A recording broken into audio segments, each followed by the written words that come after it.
Welcome back, Nick Lenz's Comic Corner, Classics / Non-Classics. This is episode 362, and Doubleshot, number 290. Yes. I think it's 290, correct? It is, 289. If you want, my apologies about that. And we got two Spider-Man books. First up is Civil War II, The Amazing Spider-Man. This book contains the 4-issue miniseries, Civil War II Amazing Spider-Man. And for the third time, this two-parter has been put into trade. I'm not kidding. This two-parter has been put into trade about 3 or 4 times. I'm not kidding about this. It really has. They put this in the second volume of the collected issues from Volume 3. They put it in Miss Marvel trade. Now it's collected once again. I'm like, can you stop reprinting this two-parter? It's a great two-parter, but you need to stop putting it in the trade. It doesn't always need to be there. But the only reason why is that it's the first modern appearance of Clash, a guy who Chris Gage himself, the writer of this miniseries, has really nothing to do with at all for his creation. He was created by Dan Slott. Pretty much now, this miniseries is drawn by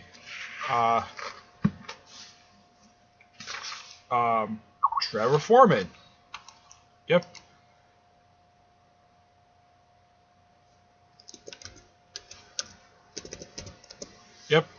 Trevor Foreman is the artist of this 4-issue miniseries, which is typical for all the Civil War II miniseries. All of them are 4 issues long. Unlike the main series, which suffered through delay, none of the tie-ins ever did, which is something you can praise Civil War II for. Unlike Secret Wars, where not only the main series was delayed, but also several of the miniseries tie-ins were delayed. Now, pretty much, it's like Chris Gage didn't give a damn about Clash.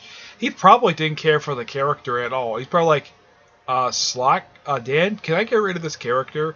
I really don't care for him. I think he's a useless character, so let's just turn him back to a villain again. Of course, after this miniseries, he did return for issue 25, which only came out just this month. Actually, came out just last month, actually. Yeah, Clash goes bad again. And we run into Mendel Strom, a guy who made his first appearance way back in Amazing Spider-Man number 37, back in 1960. Excuse me, I think it was 1964 or 5. I'm not really sure when the issue. I think it probably is 1965, maybe 1966. Who knows? He's an old character. Yeah, he shows up for a few issues, gets defeated by Spider-Man and Clash. Clash turns against Spider-Man, becomes a villain again, though a B-list one, B or C-list one, mind you. And that's really it.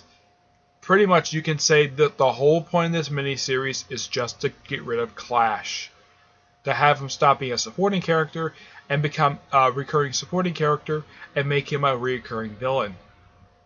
I don't honestly know why. He was fine as a supporting character. I didn't have a really big problem. He didn't show up that much. He wasn't big of an annoyance. There's also appearance by Johnny Storm in here. There's a funny gag about, well, Spider-Man basically going home and going to sleep, and all of a sudden Johnny Storm's in his bed, butt naked, because, well, that's how he sleeps. But it's just a joke. But it doesn't, like, of course, Johnny Storm just showed up in the last issue. Now, here's the thing about Peter Parker himself. If you read every main miniseries, he doesn't show up in a single issue at all, and he has nothing to do with the original Civil War II.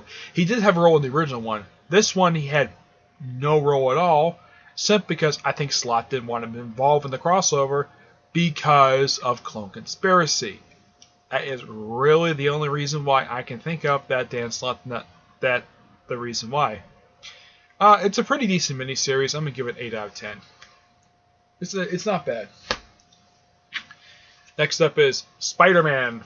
I think it's, let's see.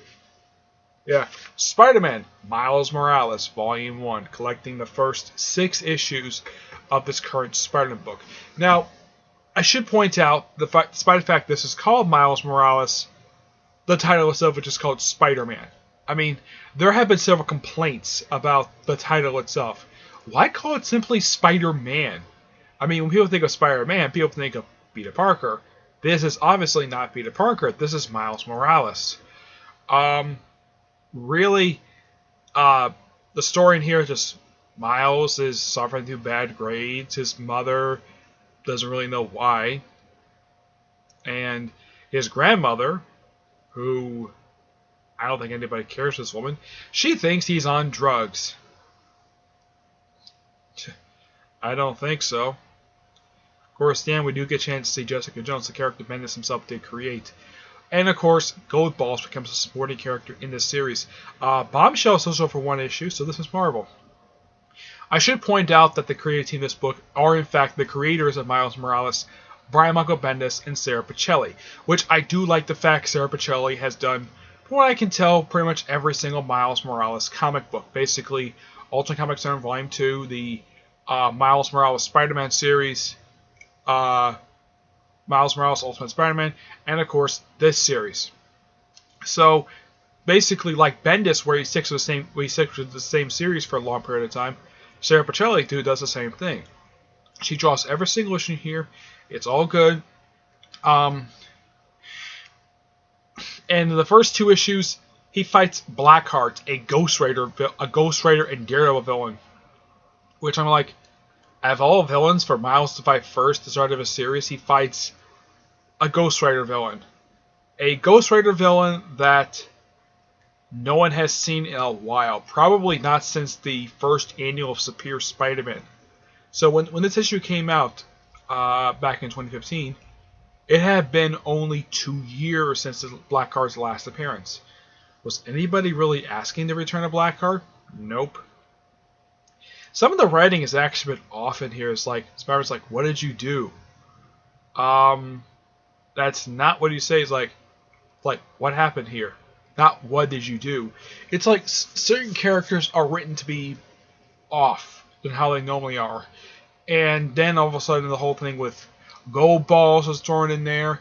Heck, there's one issue, and I agree with somebody on this. Basically, the whole conversation, the whole thing of Black Cat really is quite stupid. It's like, okay, let's just have her show up in almost every Spider-Man book. Or at least some of their books. She shows up in here. She showed up recently as Star-Lord. She was a main villain for Silk for a while, for like almost 10 issues.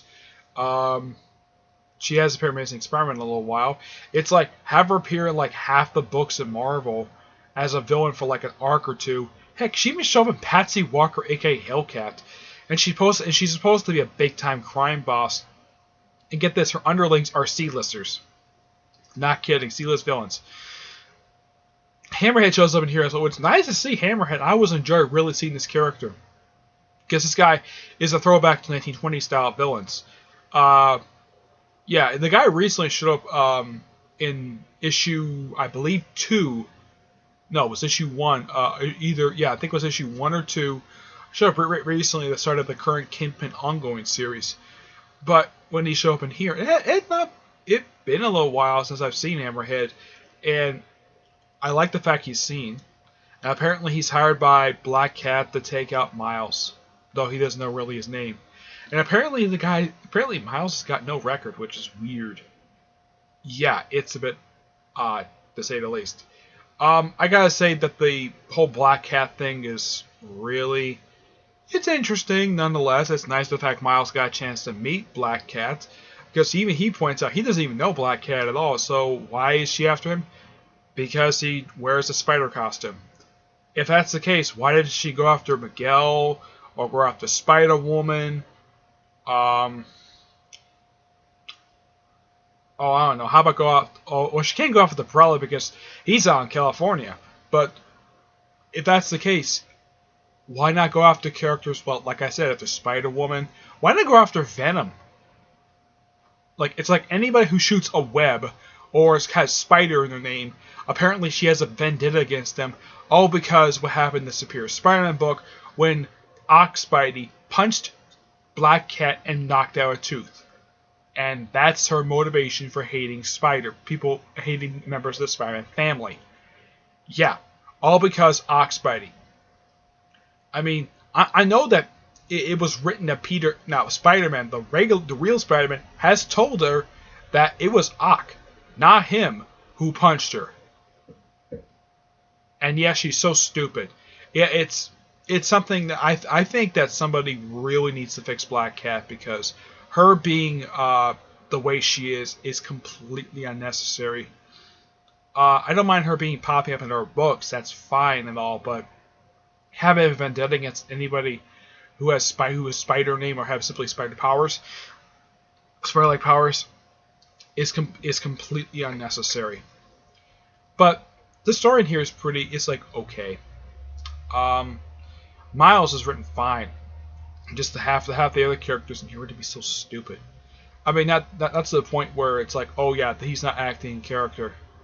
Now Jefferson knows that Miles is Spider-Man. Fine, I'm glad the fact they kept that. But I have to ask this: when is either Jefferson or Miles going to tell Miles' mother that he is Spider-Man? I have no idea. And as far as I know, nothing much has come of it so far. And by the way, next trade is Civil War 2. And that's only Volume 2. Yeah, this only came out... Actually, you know what? This came out last year, so it's been 3 years. So, yeah.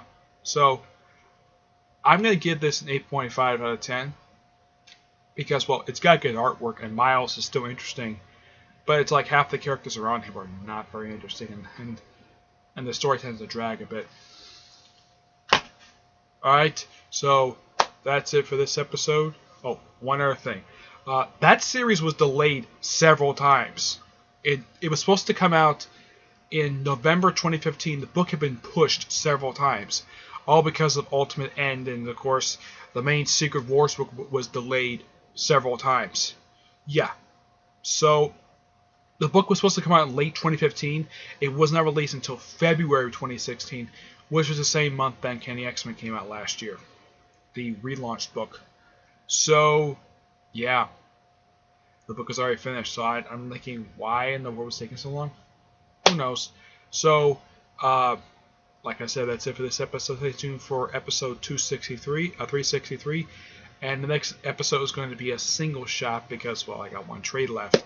So, yeah. So until then, I will see you there. Bye.